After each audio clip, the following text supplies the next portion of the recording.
Hi, everyone. Brad Sherman here from Population Next. And as you know, each week, every other week, I should say, I take your questions. I hear from you, my subscribers, people who are on this channel, the things that are keeping them up at night, helping you make better sense of our demographic future by analyzing some current trends and applying them in a way that helps you make sense of the world, how the future is going to look for you, your family, your community, and yes, even your business.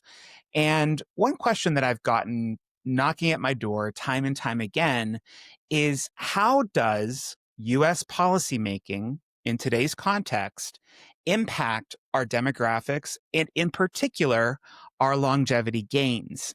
And this one is hot. It's a hot button issue, but I'd like to pick through it for you for just a moment so you get a sense of where we were, where we are, and where we might be heading. You see, for most of human history, human beings have not had a very long lifespan on average. It hovered somewhere between the ages of 30 to 35. Life was terribly short and brutal until government started making investments. And those investments came in two primary areas under the umbrella of public health. We did things like make sure there was clean water and air, that there were proper sanitation techniques, that our food that we consume was clean and ready to eat. Things like pasteurization were those types of investments that helped reduce the spread of illness and sickness. We've also made incredible investments over time, the public health community, that is, and of course, government, in making sure that we stop the progression of certain communicable diseases. And that's everything from measles to modern COVID. And we've done this consistently through vaccine delivery. Vaccine delivery, regardless of the political debate right now, is largely credited with helping extend human lifespan.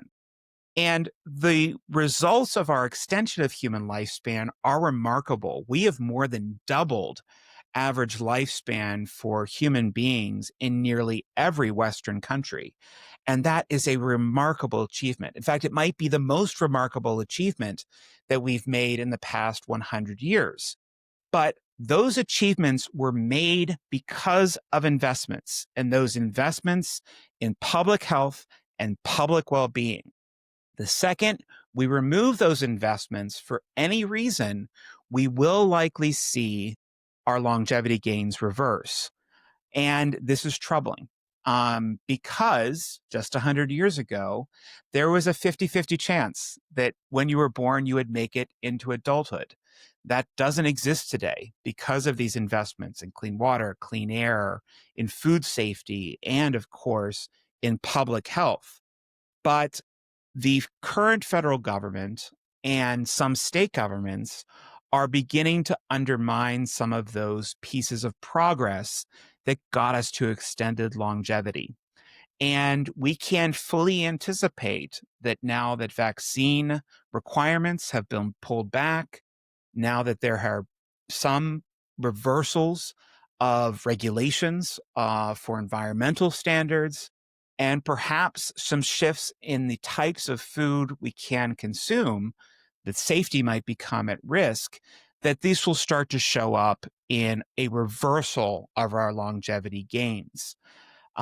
This is going to be a longer term trend, but it is very easy to expect and to understand that without these interventions happening at the pace that they did, without protections being in place, we will start to see human lifespan, at least here in the United States, start to go in reverse. And there's just no simpler way to put it than this. Longevity is not promised. Longevity is earned. We do this through public interventions in public health to ensure that our populations are able to live a long and healthy lifestyle. When we remove those, regardless of the motivation, whether they be political or not, we will suffer as a result. In the coming years, we will see the instances of disease increase. And they will increase more in areas where there are no longer vaccine mandates. We will see other disease prevalence increase in areas where there are fewer regulations around water and air. And of course, in those spaces that we pull back on food regulation, we can certainly expect there'll be more foodborne diseases in the coming years. So, this may not be the hopeful message that I'm used to delivering, but it is one that is more centered in reality. So, if you like what you're seeing here, if you like what you're hearing, please subscribe to Population Next, either on YouTube or follow me on any podcast um, platform that you're engaged in, or of course on Substack, where I provide additional analysis each week. As always, I'm Bradley Sherman, and this is Population Next. Thank you for joining.